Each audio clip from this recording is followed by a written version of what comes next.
En ce temps-là, Marie-Madeleine se tenait près du tombeau, au dehors, tout en pleurs. Et en pleurant, elle se pencha vers le tombeau. Elle aperçoit deux anges vêtus de blanc, assis l'un à la tête et l'autre aux pieds, à l'endroit où avait reposé le corps de Jésus. Il lui demande, Femme, pourquoi pleures-tu? Elle leur répond, On a enlevé mon Seigneur et je ne sais pas où on l'a déposé. Ayant dit cela, elle se retourna, elle aperçoit Jésus qui se tenait là. Mais elle ne savait pas que c'était Jésus. Jésus lui dit, Femme, pourquoi pleures-tu? Qui cherches-tu? Le prenant pour le jardinier, elle lui répond, Si c'est toi qui l'as emporté, dis-moi où tu l'as déposé, et moi j'irai le prendre. Jésus lui dit alors, Marie. S'étant retourné, elle lui dit en hébreu, Rabboni, c'est-à-dire Maître. Jésus reprend, Ne me retiens pas, car je ne suis pas encore monté vers le Père. Va trouver mes frères pour leur dire que je monte vers mon Père et votre Père, vers mon Dieu et votre Dieu. Marie-Madeleine s'en va donc annoncer aux disciples, J'ai vu le Seigneur, et elle raconta ce qu'il lui avait dit. Acclamons la parole de Dieu. Quelle scène émouvante et intense se déroule là, à côté de la grotte où notre Seigneur avait été enseveli.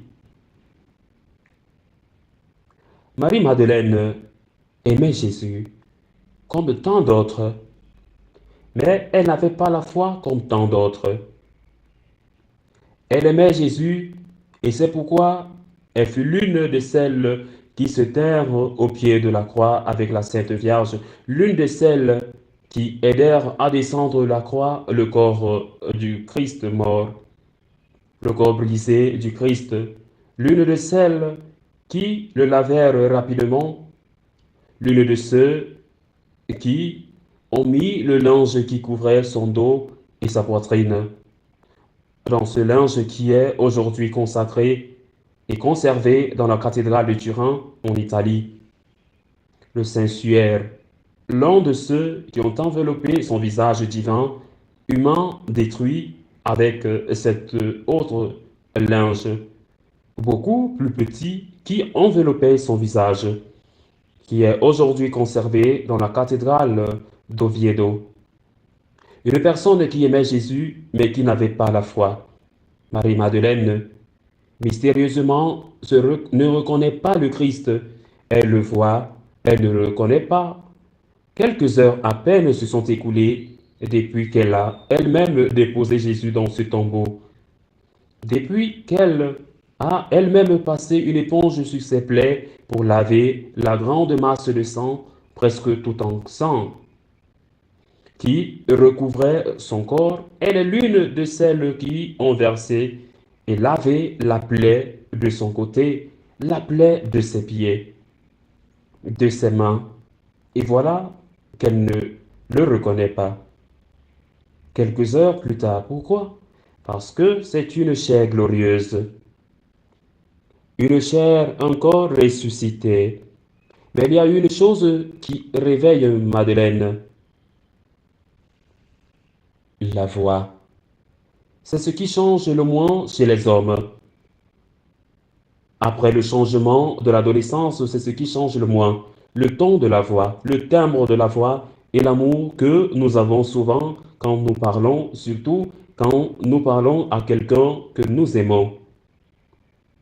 Jésus, qui n'a pas été reconnu, qui a été pris pour un paysan, pour un jardinier, Jésus l'appelle seulement par son nom, Marie.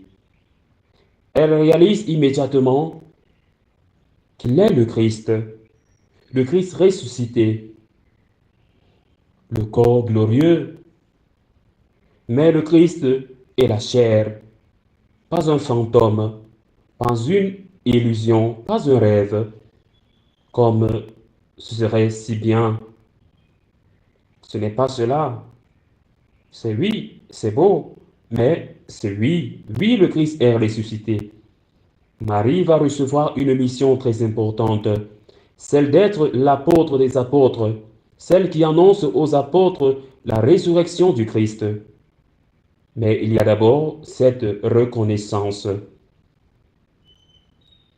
Notre Seigneur vous appelle aussi par votre nom. Notre Seigneur vous appelle avec ce ton de voix qui vous fait l'identifier. Il a dit, quand il a parlé des brebis, qui reconnaissent le bon berger, quand le berger l'appelle et qu'elle distingue sa voix, il a dit, mes brebis connaissent ma voix et elles me suivent. Elles connaissent ma voix, pas ma figure. Elles connaissent ma voix parce qu'elle est la parole. Oui, parce que le Christ est la parole, il est la voix qui crie, non pas dans le désert comme l'a fait Saint Jean, en lui préparant le chemin, mais dans le désert de toute l'humanité, en préparant le chemin vers le Père, et il t'appelle. Et tu sais qu'il t'appelle. Et il t'appelle à la vocation sacerdotale. Il t'appelle, arrête de t'excuser. Tu te fais du mal, arrête de t'excuser. Il t'appelle. Mais il ne dit pas seulement, je t'attends au séminaire. Il dit, je t'attends au confessionnal. Tu dois être en grâce. Tu dois être en paix avec moi pour arrêter de me faire du mal. Mais surtout pour toi.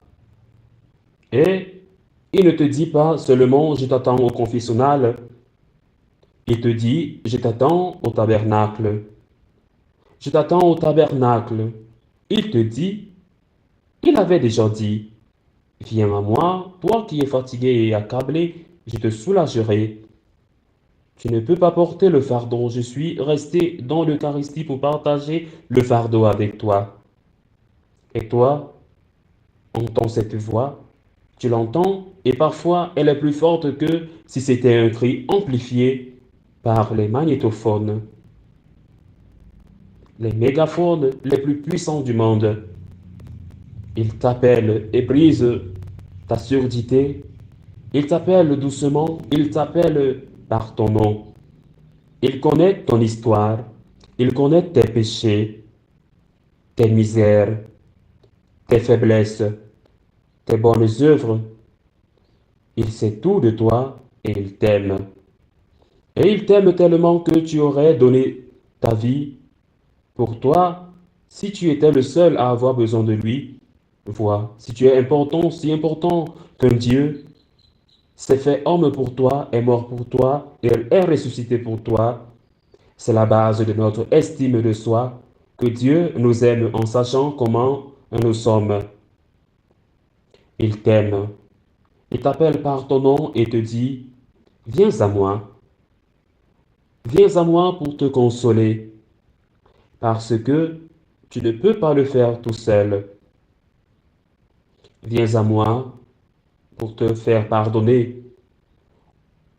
Viens à moi pour que je t'envoie évangéliser, pour être apôtre, apôtre laïque ou apôtre consacré, apôtre prêtre, pour que je t'envoie évangéliser tant de gens qui ne me connaissent pas et qui sont comme des brebis sans berger.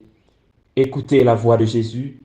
Vous ne l'identifierez peut-être pas sous sa forme, mais vous écoutez la voix, car il vous parle avec puissance et il le fait parce qu'il veut que vous soyez à ses côtés pour votre bien. Écoutez la voix, reconnaissez-le et faites ce qu'il vous demande.